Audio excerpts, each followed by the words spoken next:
اس لیے تو کہتے ہیں 3 حالتوں میں جن گھستا ہے آدمی میں، بہت زیادہ غم، بہت زیادہ غصہ اور بہت زیادہ شہوات اور ڈیزائر، سیکسول ڈیزائرز میں. ابھی تو جن گھستا ہے اندر چینلز اوپن ہوتے ہیں اس کی باڈی کے. پوائنٹ یہ ہے انہی حالتوں میں وہ فیڈ کرتے ہیں. تو سب اعوذ بکلمات اللہ التامات من شر ما خلق بھی پڑھے، کیونکہ ان کو شیخ عاطف کی نوازوں سے ان کو بڑی سٹ لگے گی ابھی. کیونکہ قرآن پڑھنا، رقیے سے علاج کرنا اپنا یہ اپنی جگہ کی بات ہے، لیکن عقیدہ مضبوط رکھے نا آدمی، مائنڈ سالڈ ہو. میں دیکھتا ہوں نا یہ کیسے پھڑکیں گے آپ کے پاس آ کے، یہ کیسے ایک مسلمان کو آگے ہلا کے چلے جائیں گے جب عقیدہ مضبوط ہو انسان کا. اس کو پتہ ہے اللہ میرے ساتھ کھڑا ہے.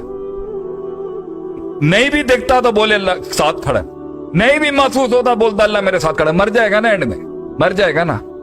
کیا ہے اس دنیا کا، کیا ہے اس دنیا کی حیثیت، کیا ہے اس دنیا کی حیثیت؟ مرنا تو سب نے ہے نا، گھبرائے کیوں؟